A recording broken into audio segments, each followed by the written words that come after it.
All European pension funds and U.S. education institutes, including countries like Denmark, Sweden, Finland, look it up where they were invested. No less than 50% of these pension funds were invested in the so-called venture funds to make huge profit. In the last 50 years, ever since the Wall Street designed this leverage, they have basically been legally scamming and robbing money. What is leverage? Speaking of that, which major foundation in the world do I not know and meet? I'm confused. Who can lever against us? What it relies on our recognition from a legitimate power, a legal license to scam and possessing wealth that does not belong to it. This is what pension fund is. Then they collected a large sum of fool's money, and it became so-called public and private, hedge and non-hedge foundations. This is leverage. Leverage does not produce wealth at all. It is merely a catalyst for wealth, and has no contribution to mankind at all. No matter how well decorated it is still a very, very small minority ruling over 50 to 60% of all of mankind's wealth, enjoying it as they wish and not having to pay taxes. These people almost stole the money people depend on to live, their retirement money, using so-called promise to mankind that we are civilized government. Give me 5 to 10% of your money and I will take care of you when you are old. They stole your future, and the biggest fear is that it's been legalized. You can't even ask it to give back. How bad it is. Under certain circumstances, it's over 50% now. This country, France, those bastards all drink Romani Conti, tens of $1,000s per bottle.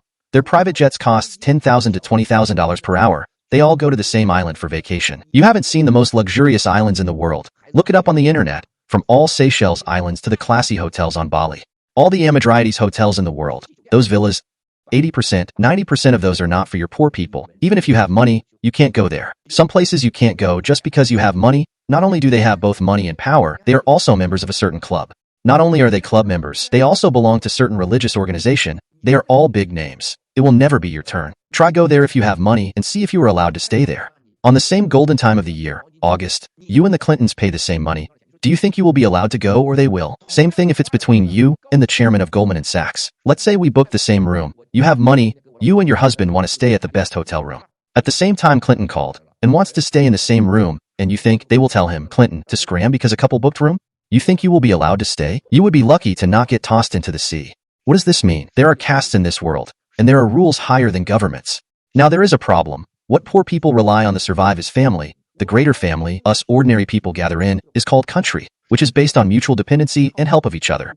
Now the other side controls all the rules in this family and country, and they realized if we help each other and mutually benefits from each other, then they will lose money. So, if we depend on each other, we become their burden.